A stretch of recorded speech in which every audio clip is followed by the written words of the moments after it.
एक सिवाय जीप के उसके अलावा अभी तक हमें कुछ भी नहीं मिला। जिस जगह पे इनका हादसा हुआ है ना, उससे 5 मिनट पहले की ड्राइव पे ये रुके हैं कुछ खाने के लिए, वहाँ से निकले हैं।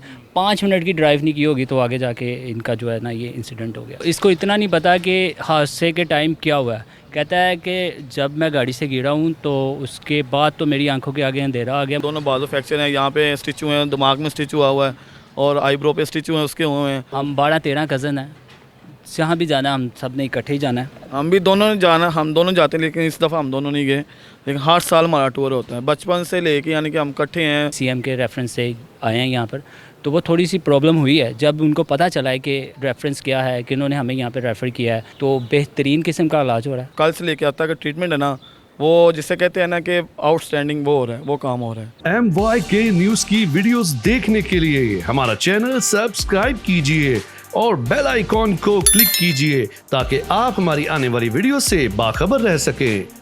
बिस्मिल्लाहिर्रहमानिर्रहीम, अस्सलाम वालेकुम नाज़रीन, आपका मेज़बान ज़ीशान अलबानी आपकी खिदमत में हाजिर है और आप देख रहे हैं MYK न्यूज़। देख सकते हैं जनरल हॉस्पिटल मौजूद। चंद रोज़ पहले हमने एक प्रोग्राम किया था जिसमें वादी नीलम में एक हादसा पेश आया, जिसमें लाहौर के रिहायशी 8 अफराद एक ही ख़ानदान के जो है उस हादसे का शिकार हुए। एक नौजवान जिसकी उम्र तकरीबन 28 साल है, फ़हद उसका नाम है, वो इस वक्त जनरल हॉस्पिटल में एडमिट है। और चंद रोज़ पहले जो है उनकी रिहाइशगाह पे जो है निगरान वज़ीर पंजाब जनाब मोहसिन नकवी साहब ने जो है वहाँ पर उनके घर पहुँचे और उनकी खैरियत दराफ़त करने के लिए। अभी हम इनसे बात करते हैं, इनसे जानते हैं कि उन्होंने क्या तसल्ली दी है और क्या क्या उनसे बात हुई है और यहाँ पर जो है इनका इलाज कैसे चल रहा है, इनसे बात करते हैं। अस्सलाम वालेकुम। वालेकुम सलाम। ब्रदर, मुझे बताएं कि आप फ़हद के भाई हैं? जी कज़न है उसका। अच्छा, आप कज़न है। मुझे ये बताएं कि यहाँ पर ट्रीटमेंट कैसे जा रही है, और सुनने में आया था कि जो मोहसिन नकवी साहब ने कहा था कि आपका इलाज जो है आपके जवान का फ्री होगा, तो इधर सुनने को मसला मसाइल बना, क्या बना था? नहीं, फ़िलहाल तो कुछ भी नहीं ऐसा है माशाल्लाह के साथ। ट्रीटमेंट जो है हमें प्राइवेट रूम दिया गया है और डॉक्टर प्रोफेसर साहब आ रहे हैं। ट्रीटमेंट बहुत ज़बरदस्त चल रहा है और अभी तक ऑपरेशन सुबह है और इंशाल्लाह अभी तक जो कल से लेके आता है ट्रीटमेंट है ना, वो जिसे कहते हैं ना कि आउटस्टैंडिंग, वो हो रहा है, वो काम हो रहा है। सर, कहने वाले तो कह रहे थे कि पहले बेड नहीं मिल रहा था, वो स्टार्टिंग में शुरू में इमरजेंसी में हुआ था, लेकिन उसके बाद से यानी कि 1 घंटा ये मसला बना था, लेकिन उसके बाद से अब तक वो सब कुछ क्लियर है। ऐसा वैसा कुछ भी नहीं है। सब निगरान वज़ीर जब आपके घर पहुँचे तो उन्होंने क्या क्या आपको तसल्ली दी थी? वो उस टाइम अवेलेबल नहीं था, मैं वहाँ पे अंदर कमरे में, दूसरे भाई अवेलेबल थे।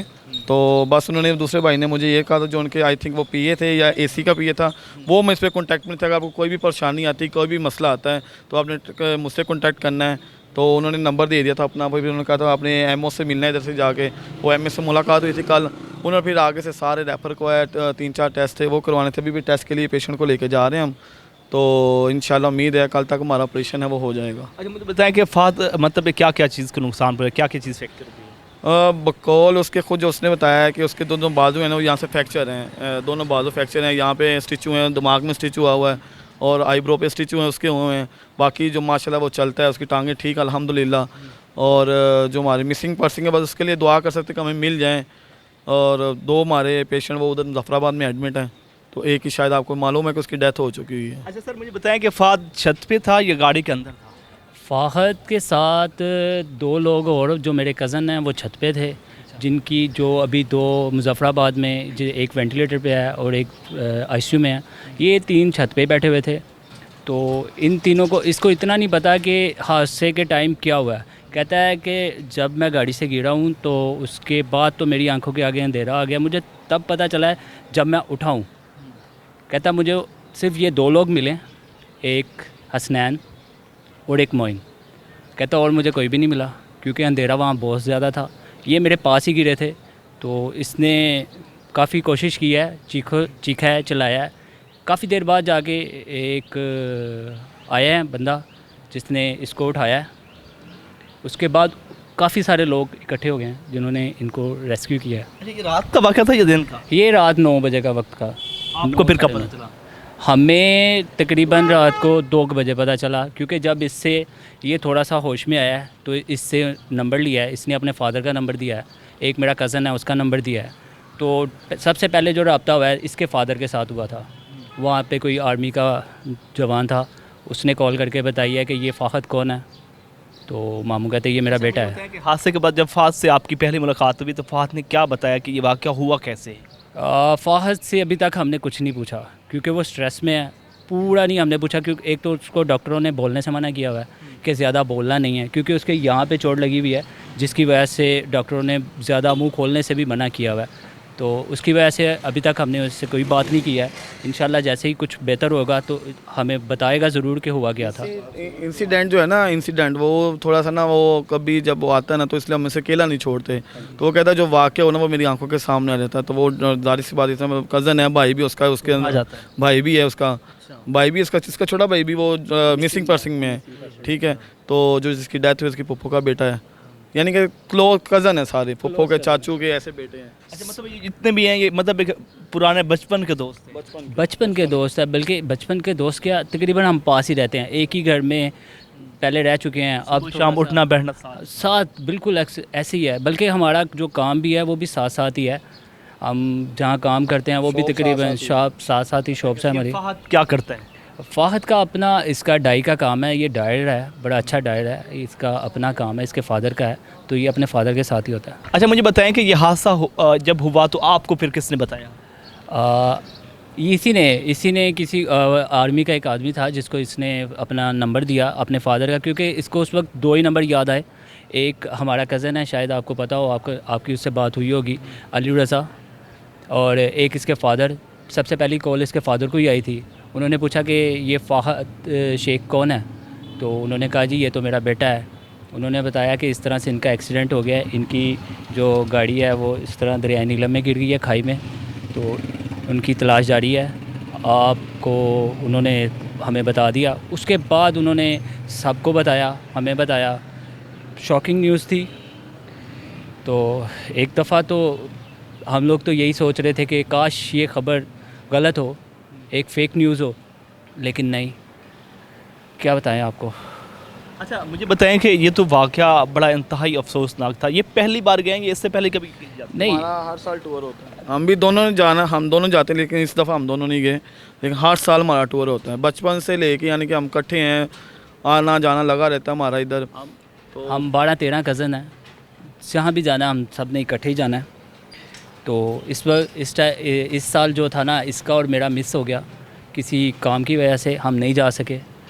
तो इसके साथ हमारे 3 दोस्त और भी थे, वो भी हमारे बहुत बेस्ट दोस्त हैं, आप समझ सकते हैं, जिसमें से एक अज़हर है, एक रहीम है और एक रहील है। ये हमारे अच्छे दोस्त हैं। अच्छे दोस्त क्या। अच्छा, अब तक की सूरत हाल क्या है और क्या अपडेट मिली है? कुछ सूरत हाल का पता चल रहा है? जो अभी गुम हैं वो मिल रहे हैं या नहीं मिल रहे हैं? अभी तक तो कुछ भी नहीं पता चल रहा, क्योंकि एक सिवाय जीप के उसके अलावा अभी तक हमें कुछ भी नहीं मिला, और हमारी उम्मीदें अभी बरकरार हैं। इंशाल्लाह ताला अल्लाह से बड़ी दुआ है कि अल्लाह ताला हमारी मुश्किलें आसान करें। और ख़राब कैसे हुई है? इतना पता चला है कि आई थिंक ये कह रहा था कि इतना बताया है कि गाड़ी का शायद एक्सल टूट गया था, गाड़ी जो है ना आउट ऑफ कंट्रोल हो गई थी, तो उसकी वजह से गाड़ी को जो है ना संभाल नहीं सके। ये जिस जगह पे इनका हादसा हुआ है ना, उससे 5 मिनट पहले की ड्राइव पे ये रुके हैं कुछ खाने के लिए। तो इन्होंने पहले ड्राइवर ने रोकी है कि अगर आपने यहाँ से कुछ खाना पीना, आगे 4 घंटे का डिस्टेंस है होटल का, तो अगर आपने यहाँ से कुछ खाना पीना तो आप खा सकते हैं। तो इन्होंने डिसाइड किया नहीं, हम होटल जाके ही खाएंगे। तो कहते हैं होटल से निकले हैं, किसी रेस्टोरेंट में रुके थे, वहाँ से निकले हैं, 5 मिनट की ड्राइव नहीं की होगी तो आगे जाके इनका जो है ना ये इंसिडेंट हो गया। अच्छा, मुझे बताएं कि ये जब हादसा हुआ उसके बाद जब ये फ़ाहद को यहाँ पर आपने एडमिट किया, तो उसके बाद मतलब कि अमला आपके साथ कोऑपरेट कर रहे हैं? एब्सोल्युटली।